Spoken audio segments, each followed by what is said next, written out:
Otra alternativa de configuración procedimental, o conocido también como principio formativo del procedimiento, lo constituye la economía procesal versus lo que podríamos denominar burocracia.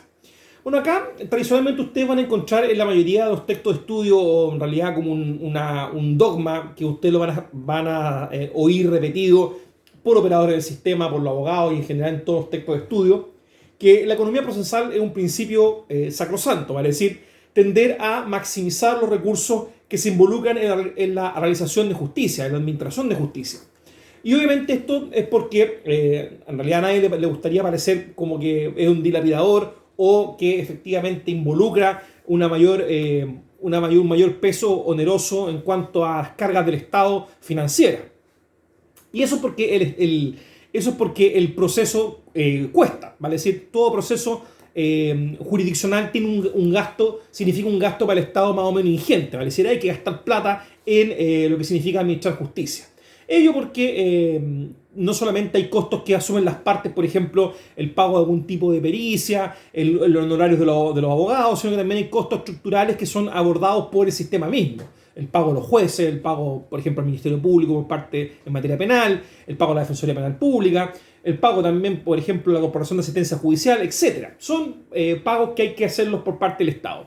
Por tanto, economía procesal en esa dimensión tiene un principio que todos repetimos y que buscamos su aplicación máxima, ya que lo que hace es entender que se debe gastar lo justo y necesario para no dilapidar recursos en esto, como cualquier función pública en general.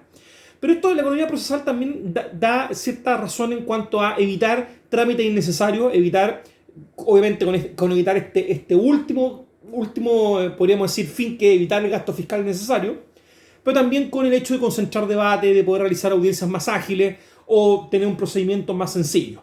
Bueno, efectivamente la economía procesal también tiene podríamos decir, esa primera o otra óptica, ya es donde se simplifica quizás los trámites dentro de un procedimiento. Y por otro lado, la burocracia se dirige como la realización mayor de actos procedimentales. Quizás no agilizar en extremo o simplificar en extremo lo que significa la administración de justicia, sino también dar su tiempo, los tiempos que merece, evitar o propender a juzgamientos con pasos procesales que eventualmente pueden evitar nulidades u otras sanciones por no observarlo, ¿ya? Por tanto, no es quizás tan exacto decir que la economía procesal rige siempre, sino que eventualmente lo va a hacer como el principio genérico. Pero en otros casos pareciera ser que hay pasos procesales que uno no se explica sino por el rito, porque de económicos no tienen nada. Por ende, hay que tener claro de dónde se va a abordar este principio de la economía procesal como un principio a poder ser traspasado a legislación. Por de pronto, creemos nosotros que la economía procesal tiene este sentido de ahorrar recursos fiscales, que innecesariamente se han gastado, porque obviamente de ser necesario se debe privilegiar entonces la realización de los ritos procesales que lo que buscan frecuentemente a través de la mayor cantidad de estos controlar los errores y asegurar un juzgamiento racional. Otro principio relativo entonces a formar el procedimiento, estos mecanismos de configuración que nosotros hemos dicho, es el impulso procesal, si es de las partes o es del tribunal. Y por impulso procesal nosotros tenemos que entender que el procedimiento es una serie de actos que se van ejecutando de forma secuencial dispuestos hacia un fin que como sabemos último es la resolución de un conflicto determinado. Y por tanto la pregunta que tenemos que hacernos es que si estos actos están secuenciados hacia un fin, ¿quién tiene que impulsar esta secuencia? ¿Quién va a ser quien los va a llevar desde un estado a otro? Bueno, y ahí entonces se responde la pregunta si el impulso procesal es del tribunal o el impulso procesal es de las partes. Vale decir, si le corresponde a las partes hacer avanzar el procedimiento o si por el contrario el tribunal el que tiene el imperativo de hacer avanzar el procedimiento. Bueno, acá generalmente uno puede observar que el principio de impulso procesal de oficio o del tribunal radica más que todo en aquellos procedimientos de índole sancionadora. Ya, por ejemplo, el penal, por ejemplo, el administrativo sancionador. Lo que buscan eventualmente es que la imposición de una sanción no puede estar dilatada mucho en el tiempo y depender de las partes, sino que es un imperativo social en hacer avanzar aquello. Bueno, y aquí hay que tener cuidado con la nomenclatura, porque uno puede hablar de impulso de oficio o del tribunal. Bueno, impulso procesal de oficio supondría necesariamente una actitud estatal en cuanto a hacer avanzar el conflicto. Estatal, que no significa del tribunal, porque por ejemplo en materia penal el impulso procesal es de oficio, porque es del Ministerio Público, pero no es del tribunal, porque el tribunal toma una actitud pasiva frente a lo que el Ministerio Público haga en materia de hacer avanzar el procedimiento en grandes etapas del mismo. Por tanto, hay que tener un cierto distancia en la nomenclatura cuando se habla de impulso procesal de oficio. ¿Ya? Generalmente es más puro hablar de impulso procesal del tribunal versus impulso procesal de las partes. Bueno, sin prejuicio, como sabemos, la discusión respecto a si el concepto de partes aplicable en materia penal existe. Bueno, en ese entendido, entonces, en los procedimientos donde hay netamente un interés más particular, pareciera ser que el impulso procesal es de las partes. Bueno, acá obviamente también estos principios se encuentran, como lo hemos dicho, mezclados en los distintos procedimientos, donde hay fases que son de impulso procesal de las partes y fases donde el impulso procesal es de oficio. ¿Por qué? Porque obviamente en algunos momentos procedimentales pareciera ser que al tribunal le importa actuar y en otros parece ser que le cede más protagonismo a las partes. Obviamente no existe un sistema donde el impulso procesal sea puramente de las partes o puramente de oficio. Eso generalmente pasa porque existe esta necesidad de ir eventualmente morigerando uno u otro. Quizás salvo la excepción del sistema penal, donde sí hay un impulso procesal de oficio, del tribunal, porque de lo contrario los procedimientos penales quedarían dando vuelta eternamente.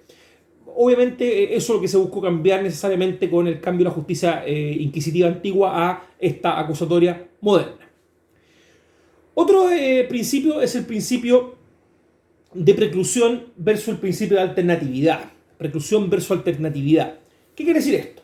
Bueno, la preclusión, como nosotros lo vamos a ver más adelante cuando nos refiramos a los actos procesales, fundamentalmente es una expresión de bastante estudio del derecho procesal, pero que generalmente tiene por idea ser un efecto de las resoluciones judiciales, un efecto de los actos procesales más genérico, que también tiene una idea también como sanción procesal cuando se ejecuta o se deja de ejecutar dentro de plazo determinada acción o determinado acto procesal. Bueno, y esto pasa, por ejemplo, cuando el legislador le ha entregado por esencia al acto procesal el imperativo que se desarrolle dentro de un determinado espacio de tiempo.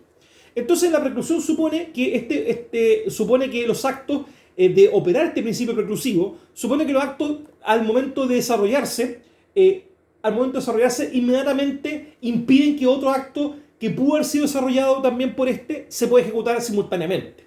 Vale decir, cierra una puerta e impide un camino de acción. ¿Ya? Y este principio de preclusión también hace que si dentro del plazo determinado fijado por el tribunal o por la ley no se realiza la actividad, no podrá retomarse con posterioridad porque queda cerrada esa opción. Diversa la alternatividad, que la alternatividad supone la posibilidad de ejecutar o no y de realizarla y fracasar, poder optar por otra vía, o de no realizarla en un momento, poder realizarlo con posterioridad. Esta alternatividad se da también en muchos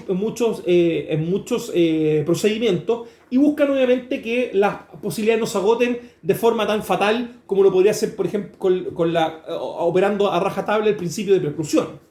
Bueno, y como les digo, también esto se mezcla en los procedimientos. El procedimiento que ustedes ven que tienen definida la preclusión como principio en la mayoría de su acto, entendiendo también que gracias a la preclusión uno puede explicar el avance consecutivo del procedimiento. Si no precluyera la oportunidad, estaríamos constantemente pudiendo volver a fases previas de un procedimiento.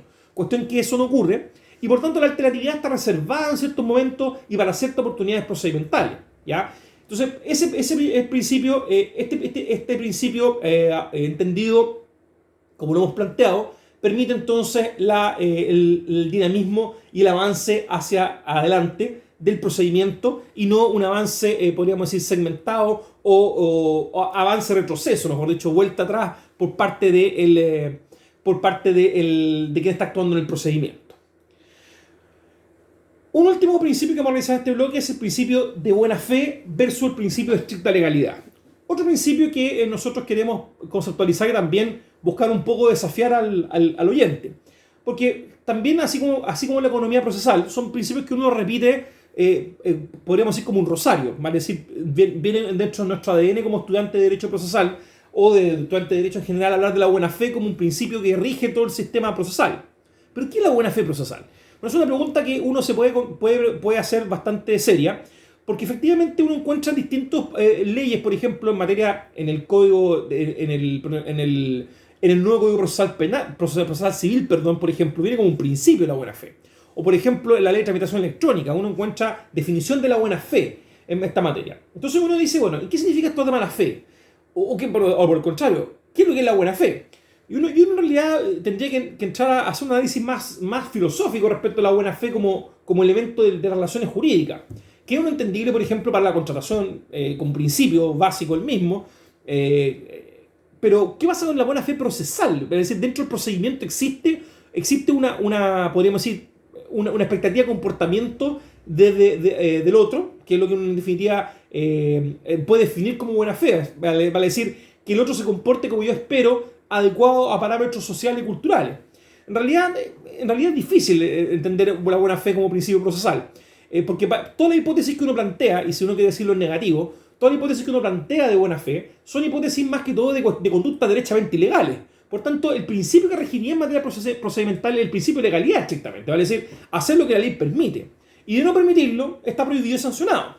Por ejemplo, ¿qué pasa si un litigante miente derechamente respecto a una determinada alegación? Eventualmente puede cometer algún tipo de delito si es que se configura aquello. O una hipótesis que podrá generar algún tipo de responsabilidad civil. Pero, ¿qué significa que, por ejemplo, si un litigante miente en un juicio y en el tribunal se ve engañado y el tribunal falla a favor de esta persona, habrá actuado de mala fe y eso es un principio que no lo puede hacer? ¿O de hacerlo, qué sanción va a tener? Bueno, es un tema que difícilmente uno puede ver una solución clara. Yo me tiendo a inclinar a pensar de que efectivamente lo que rige más son cuestiones de legalidad, por el carácter legal del derecho procesal, por el carácter estrictamente normativo del derecho procesal. Por tanto, ahí difícilmente uno puede entrar a ir a estos principios generales del derecho como en la buena fe. ¿Cómo encontrarlo? ¿Cómo eso transformarlo en una norma concreta? Bueno, son temas que están para discutir. Obviamente ustedes van a encontrar abundante literatura donde se gira sobre la buena fe, pero como les digo, siempre con ese problema, que aquellas cuestiones que no están reguladas parecen ser o quedan únicamente en esto, que en el reproche moral o ético, más que eventualmente la sanción procedimental que lo transforme en una norma y no se quede únicamente en este principio que nosotros vemos más o menos etéreo.